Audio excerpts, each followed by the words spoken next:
For a very long period in my life, I was a pretty shame-driven person. I had all of this shame bubbling away beneath the surface of everything that I did.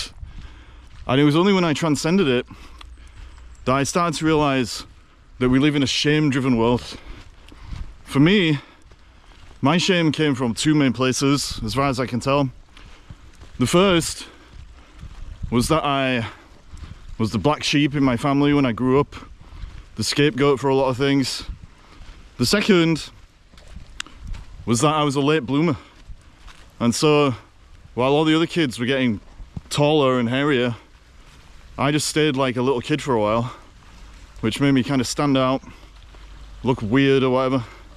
And the way that I dealt with this was by creating a persona for myself. I've been really loud, trying to be funny, outrageous, all these things. But it was just a mask.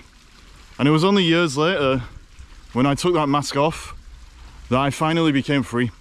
I want to show you in this video the one thing that you can do if you're driven by shame to start dissolving the patterns that are holding you back and to free yourself to live your real life. If you look at the world around you, you'll see that shame-driven behavior is absolutely everywhere. It's anywhere where people judge themselves so much that they either take too much action or too little action.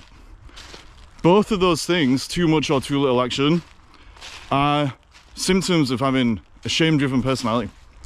When it's too much, it's because we've judged ourselves and we found ourselves living in the void, because judgment always disconnects you from your realness. And so in order to deal with that void and the judgment that we're feeling, we think that we need to do things and achieve certain results so that the shame will dissipate and go away. But it never does, because if you keep acting from that shame-driven place, all you end up doing is exacerbating the problem, making the void persist for longer and longer, and just making things worse. And so this is why people become human doings. They spend all their life doing things, then they get a goal, they feel good for a little bit, they achieve the goal, but then the shame just creeps in again, because it's just a mask. They're not dealing with the fundamental problem. The other thing is when people do too little. They become passive, they play the victim, they roll over and act like there's nothing that they can do because they're just so ashamed of who they are, and they're judging themselves that they've stopped trusting themselves to be able to take the actions that they need to take. These two things might look different because one person's actually doing a lot, the other one's not doing very much, but they're both driven by the same thing, which is a split from our realness, which is what shame always causes. The opposite of shame-driven behavior in this context is coming from a place of realness. Realness means that we act when there's something real to do, and when we don't know what we need to do because the steps haven't revealed themselves yet, then we do nothing.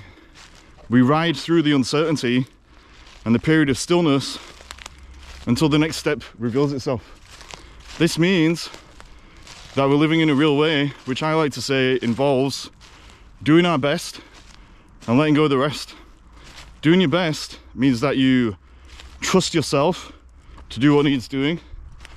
Letting go of the rest means that you're going to ride through those periods of uncertainty and let life fill in the blanks, which it always will. If you're shame-driven, you can't do that because you think you know better than life. And so you're not going to trust life and you're not going to trust yourself. You're either going to do nothing, which means you're not trusting life to give you what you need, and so you just roll over and give up. Or you're going to do everything on your own terms, like a human doing who takes too much action, which means that you think you know better than life. And so even when the next step isn't clear, you're going to act anyway because you're coming from your ego.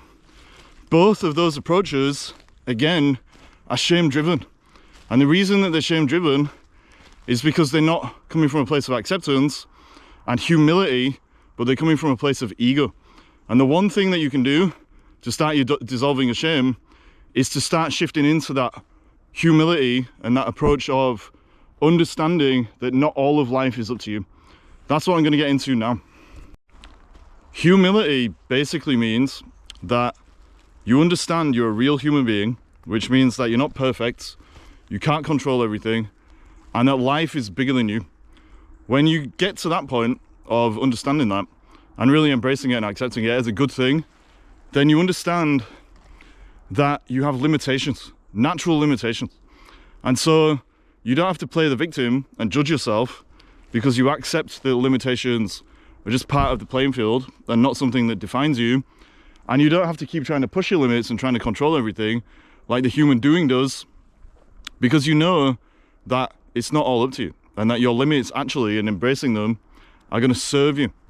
And so it becomes about a shift in perspective, where you shift from trying to serve yourself and you try and serve life instead.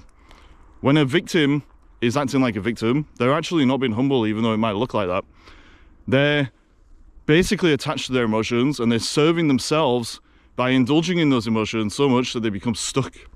The human doing isn't serving life either, because they're just taking actions that reinforce their ego and stop them from facing and integrating the shame, which is not real in the first place, so that they can actually dissolve it instead of being driven by it. The only way, though, that either of those types can get to that point of being able to dissolve the shame and get rid of it is to accept the humility that comes with their realness.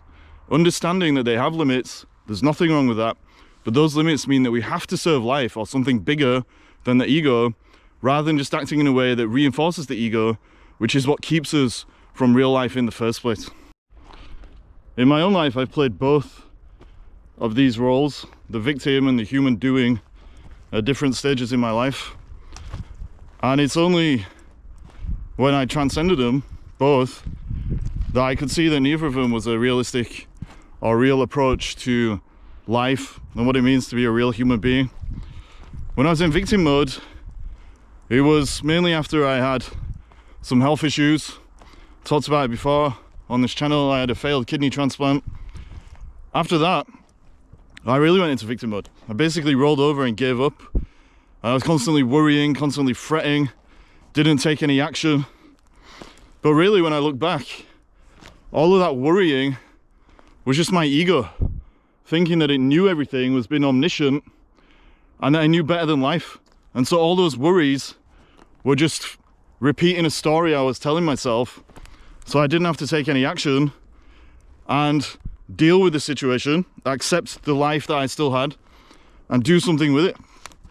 That's when I shifted into the other side of the coin. I became a human doing. And for quite a few years, I was constantly just doing things that didn't even really serve me, just so that I felt busy. My busyness became a distraction from my life, which again was just shame-driven behavior. It looked like I was doing something on the surface of things that was serving me and my life and moving me forward. But a lot of the time I was just going around in circles. I didn't get the results I wanted from my business. My relationships were strained because I was always sticking to my routine, being too rigid about the way that I showed up or the way that I did things.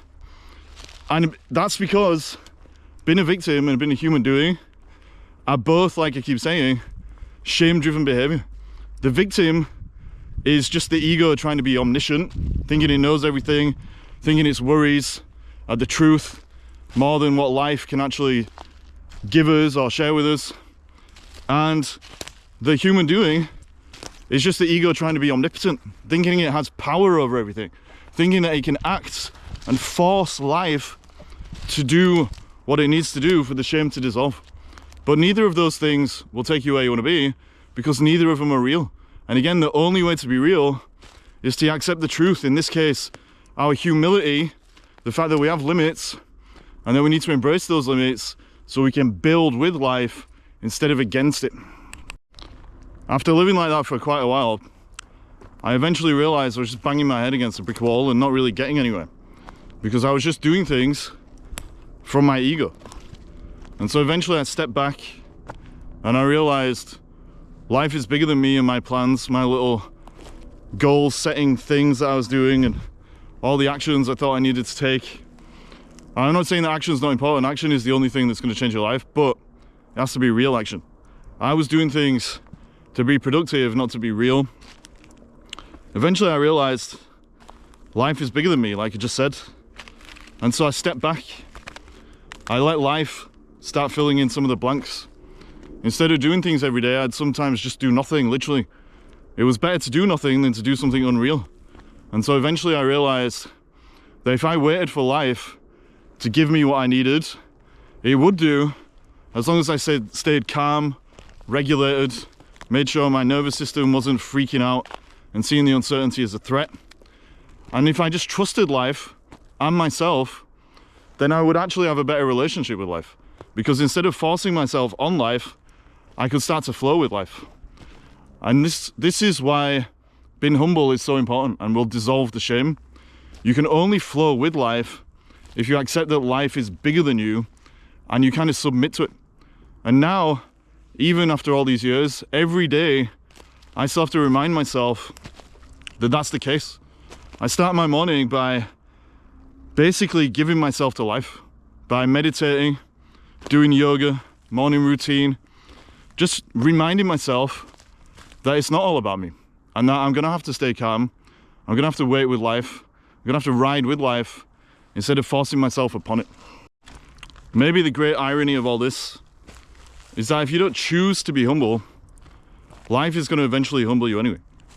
Because if we're not humble, we're gonna do things that have no connection to reality, and we might get so far, but then eventually the rug is going to be swept from underneath our feet, and we're just going to end up crashing back down to earth and realizing that all of this unreal stuff we've been doing because we were driven by shame is not going to get us anywhere. It hasn't got us anywhere because it was not real. Luckily, what's real is always real, and when that happens and we come crashing back down to earth, we'll be put in touch with what's real so that we can build in a more humble and truthful way. There's a quote by Mike Tyson. He said, "Man wasn't made to be humble, but to be humbled." And for me, that's one of the truest things I've ever heard. It aligns with my own experience so much. We set these big goals for ourselves, these lofty visions, or we roll over and pretend that we're a victim and that we can't contribute to life. In both cases, reality is eventually going to find us, and we will be humbled. We'll see that the approach we've been using, the way we've been identifying, was not real, and we're going to have to look at ourselves and see why we're hiding from life in the first place. That always means we're going to end up facing our shame, and if we do, we're going to end up being more real, because the shame is the only thing that's stopping us from accepting ourselves, causing us to judge ourselves in life and to not live life. And so the choice is simple. We either accept our limits, act in a humble way, or we keep bashing our head against life, the brick wall of life, and then we're going to be humbled anyway. This is going to sound really dramatic, but the extreme consequence of never being humbled, never dissolving your shame, is that you're either going to end up committing suicide or you're going to end up dying alone. I've seen this a few times. As crazy as that might sound, I've seen people who were holding on to an identity so rigidly that when they finally started to realize it wasn't real, instead of going all the way through with the process, they sadly ended up killing themselves, which means that the ego won. I've also seen people who have lived their whole lives trying to put on this big performance instead of being present, and then they get to the point where they're almost on their deathbed, they're alone, they're pushing everybody away, they're still trying to maintain the illusion of being a big hero, a big human doing, or being the victim.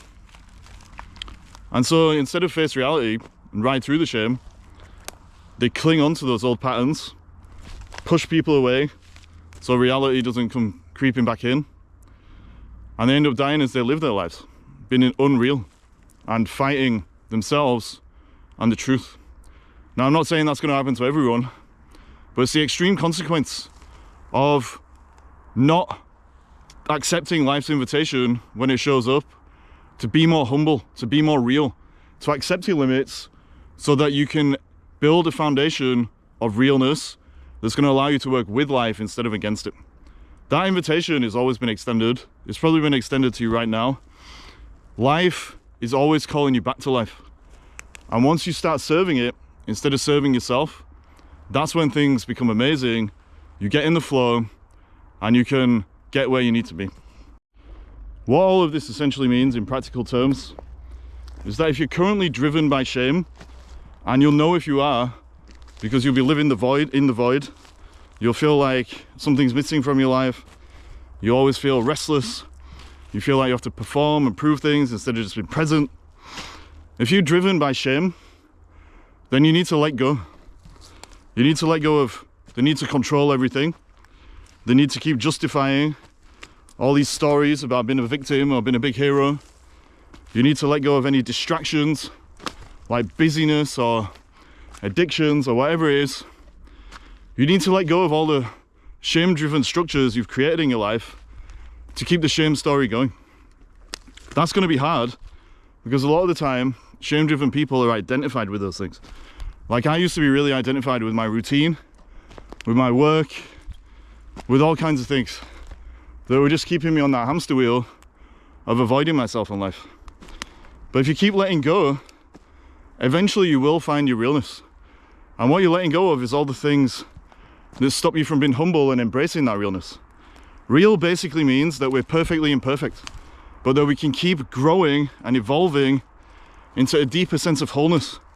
Wholeness in ourselves, wholeness in life, and wholeness in our relationship with others.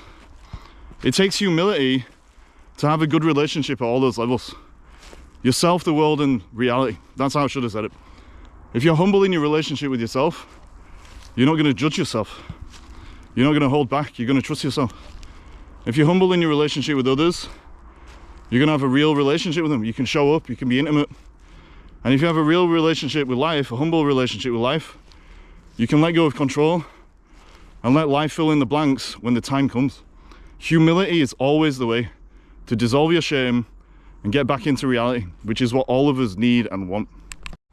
One thing that I've seen work in my own life, and that I often do with my coaching clients if they're driven by shame, which most of them are, because most people are, is to create a vision of your realness and who you would be if the shame was never affecting you in the first place.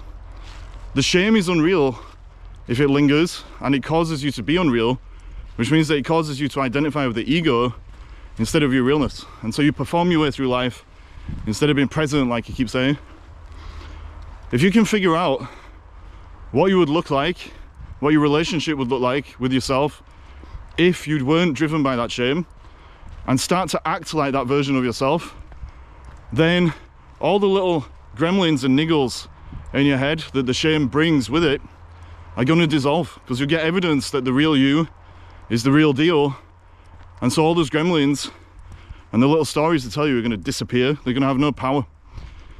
If you think about what you'd look like if you'd let go of all that stuff that I was talking about, and you can see what would be there instead, maybe being more creative, being more open, being more truthful, being more expressive, taking more action, taking less action, whatever it is. If you can figure that out and start doing that consistently by making it a habit, basically, and consciously making effort to act like that, then you're going to be more real, but you're also going to be more humble, because you're acting as life has made you and wants you to be, rather than how you're telling yourself you are or should be because of the shame and how it's keeping you stuck in either victim mode or in superhero human doing mode. Here's a squirrel. Don't know if you can see that. Wow, how exciting. But anyway, if you have that vision, you start acting in that real way, you're going to become more real, and the shame is going to dissolve. But you can only do that by being humble enough to realize that the version of you, the ego that you've created because of the shame, is not real, never was, and never needs to be. There is another key ingredient to this vision thing, and it comes down to the fact that so many shame-driven people are stuck in being shame-driven because the shame makes them obsessed with themselves. They're constantly asking life, what's in it for me? And so the victim, the person stuck in that victim mentality, is constantly asking, what's life going to do for me? When am I going to get what I want? Why can't I have what I want? Why is life so unfair? Me. The human doing, the person who's always acting from ego instead of realness, is doing the same thing. They're saying, what is life going to give me if I take this action? How is it going to fill this void inside me? How am I going to finally feel good about myself? How am I going to compensate for the worthlessness that I feel? Me.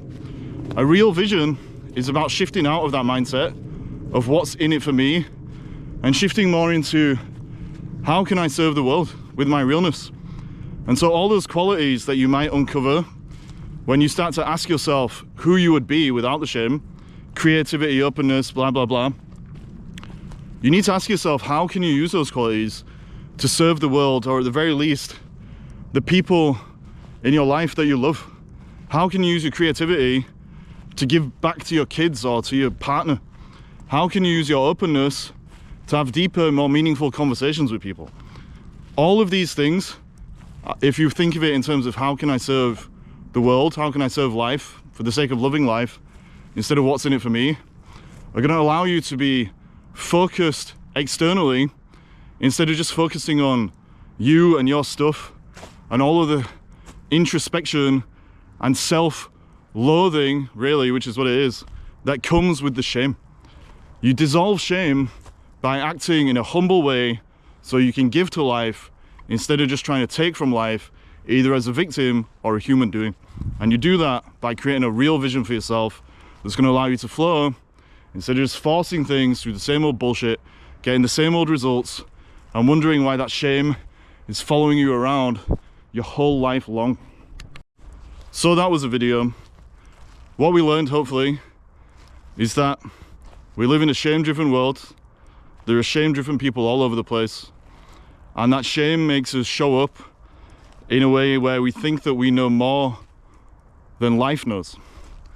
If we can start accepting life and serving life for the sake of loving life, then we can dissolve the shame. But to do that, it takes humility, which basically just means embracing our limits and accepting them so that we can build something real with what we have, not what we think we should have, because what we think is missing, because we've created all kinds of distortions because of what the shame is showing us. Real life comes when we get out of our heads, stop trying to control everything, stop trying to force everything, take real action, and get into the flow instead of just trying to control everything, like I said, or to give up and roll over. So I hope this helps you. If you're dealing with shame, then start taking real action. You can book a call on my website if that's what you'd like to start doing. Otherwise, I wish you all the best. Thank you for watching this video, and peace to you.